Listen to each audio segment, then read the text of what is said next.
Hello दोस्तों, मेरा नाम है परवेज खान। आप देख रहे हैं पीएमके द फाइनेंस बडी। इस चैनल पे आज आपकी जो वीडियो होने वाली है, आज की जो वीडियो होने वाली है वो है personal finance rule. Personal finance rule, आप अपने पैसे को कैसे मैनेज कर रहे हैं, कैसे मैनेज करें। आप अपने इनकम का कितना परसेंट आपको इन्वेस्ट करना चाहिए, कितना परसेंट आपको इन्वेस्ट करना चाहिए इनकम का।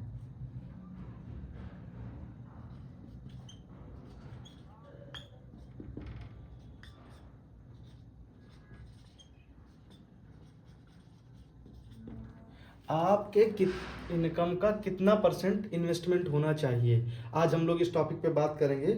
तो एक रूल है पर्सनल फाइनेंस में, वो रूल है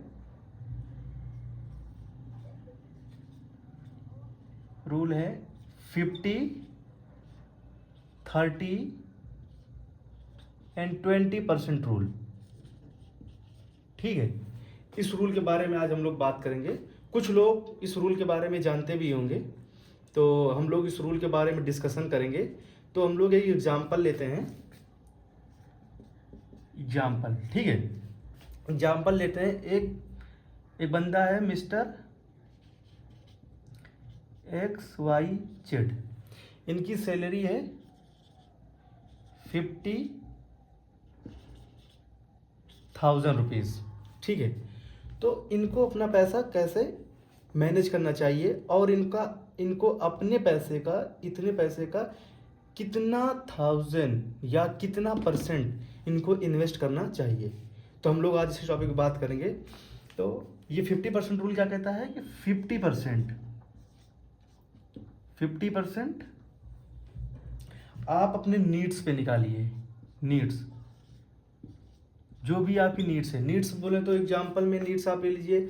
आपका अगर रूम रेंट पे रहते हैं तो रेंट निकलेगा, आपके बच्चों की फीस जाएगी, आपका किचन का सामान होगा, आपके घर का कुछ सामान होगा, आपको बिजली का बिल देना होगा। ये सब सारी चीज़ें आप 50% से कीजिए। 50% कितना बनता है? 25,000 रुपीज़। ठीक है, आप इस चीज़ से मैनेज कीजिए। 30% क्या कहता है? 30% वांट्स। आपको क्या चाहिए? जैसे आपकी बाइक पुरानी हो गई है, आपको नई बाइक खरीदनी है, तो कुछ पैसे इसमें से इकट्ठा कीजिए धीरे धीरे कर कर।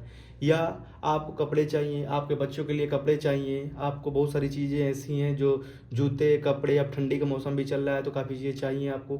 तो वो सब चीज़ें कहाँ से निकालेंगे आप? 30% से। 30% कितना बनता है?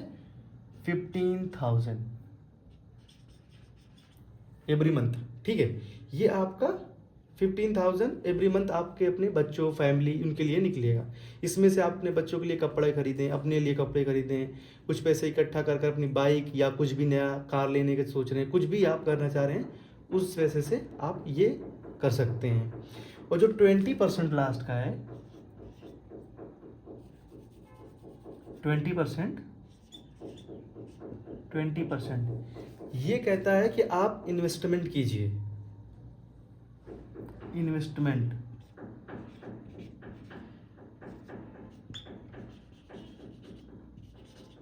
इन्वेस्टमेंट, आपका अपने इनकम का कितना परसेंट इन्वेस्टमेंट करना चाहिए।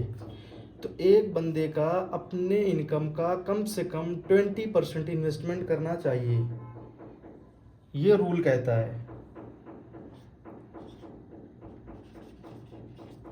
आपका अपने इनकम का 20% इन्वेस्टमेंट करना चाहिए, ये रूल कहता है। अगर आप ऐसे करके चलते हैं तो ये जो 20% आप इन्वेस्टमेंट कर रहे हैं, ये आगे चल के आपको कहीं ना कहीं ज़रूरत में काम देगा। अब मान लीजिए इन्वेस्टमेंट आप कुछ करेंगे ही नहीं, तो आपको मेडिकल की ज़रूरत पड़ेगी, तो आप कैसे मैनेज करेंगे? कितने दिन आप सबसे लोन लेंगे, तब आपको चुकाना पड़ेगा, कितना प्रॉब्लम होगी उस चीज़ को लेकर। लेकिन आप अगर सेविंग करके चलते हैं तो आगे चल के आपको बहुत किसी के सामने हाथ फैलाने की ज़रूरत नहीं पड़ेगी। ठीक है, तो ये 20% जो रूल कहता है, 20% क्या कहता है कि आप अपने सैलरी का कम से कम 20% हिस्सा इन्वेस्ट कीजिए। ठीक है, तो इस चीज़ के बारे में, इस रूल के बारे में जिसको जो भी समझ में ना आया हो, प्लीज़ कमेंट कीजिए। हम उसके बारे उसके की पॉइंट को देखकर हम उसका आंसर देंगे। ठीक है, चलिए मिलते हैं नेक्स्ट वीडियो में। Thank you.